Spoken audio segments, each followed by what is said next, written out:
In yesterday's Lunch Alert, if you missed it, you can catch it on dickmorris.com and watch it.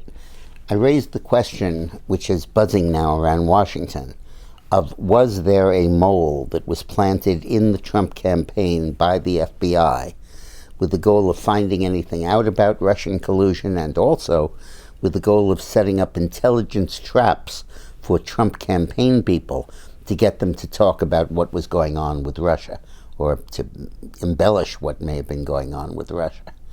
And when Nunes and Gowdy, the chairman of the Oversight and Intel Committee, subpoenaed the FBI and demanded that they give them the information about the mole, the FBI refused to do it and said it might endanger international relations, complicate a current investigation, and endanger people's lives. The House persisted, and they said that they'll move to hold the FBI in contempt and perhaps impeach Rosenstein. That brought the FBI around, and they had a private meeting with Nunes and Gowdy to give them that information. We don't know the results yet.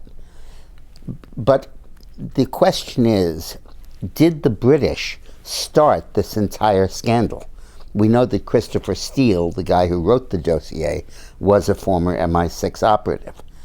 But in our book, Rogue Spooks, which if you haven't read, please do, we raise the point for the first time, were the Brits behind all of this? What were the Brits up to? Let me give you some of the evidence. It was the British in September 15, year and a half before the election, who first got to the FBI and the CIA and told them of the possibility of Russian hacking of the Democratic computers. And during the whole campaign, MI6 and GCHQ, which is sort of their NSA, constantly fed the FBI information about Russian hacking. Steele, as I mentioned, was a former British agent. The Russians once said there is no such thing as a former MI6 employee. They all remain on MI6. It was Steele, the British spy, who went to the FBI without telling his American clients 1 month at the month of the Democratic Convention to tell them about the dossier. And former British ambassador to Russia, Sir Andrew Wood, who was involved with Steele's company, was one of the people who helped contribute to the dossier, it is alleged, and who loudly praised Steele in the dossier after it was released. It was in London that an associate of John McCain, the senator, got a copy of the dossier and got it back to the United States to give it to Comey. Many uncontradicted reports say that Steele gave a copy of the dossier to MI6. It was a former colleague of Steele who, along with Wood, offered a virtual echo chamber to the press about Steele's credibility. The director of MI6, the British equivalent of the CIA, Alex Younger, used notes from Steele's dossier in his first public speech since he was appointed. 2 weeks after the dossier was released, and 3 days after Trump's inauguration, Robert Hannigan, the popular director of GCHQ, the NSA in Britain, abruptly resigned, citing family illnesses, giving only 6 hours' notice. The media reported his sudden resignation prompted speculation that it might be related to British concerns over shared intel with the U.S. in the wake of Trump becoming president. He may have known about this whole deal and didn't want to stay in office to have to talk about it.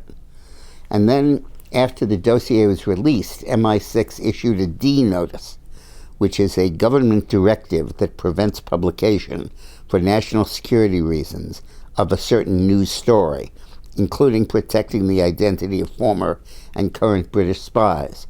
In Steele's case, the D notice requested that all media refrain from reporting anything at all about Steele for 9 hours, enough time for him to escape from London. So there was considerable evidence that the Brits were deeply involved in this. In Rogue Spooks, we say there was a foreign country that tried to influence the U.S. election, but it wasn't Russia, it was Britain. Why were the British so concerned about Russia and so anxious to get this scandal to impede Trump's election? First of all, Trump alienated them by strongly supporting Brexit, that the British establishment opposed and still is scared to death of.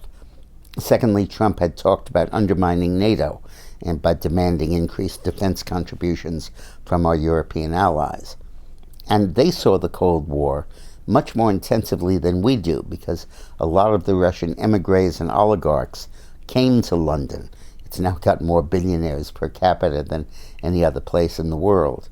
And in fact, one of the assassinations of a Russian and British double agent by the Russians took place in London. Coincidentally, the British handler from MI6 that handled the Russian double agent was Christopher Steele. So there's all kinds of reasons why Britain might have gotten deeply involved. So we need to see further digging, and please get a copy of Rogue Spooks, ROGUESPOOKS. You can get it from Amazon or BarnesandNobles.com. And this whole thing may have been imported from London. Thanks for watching.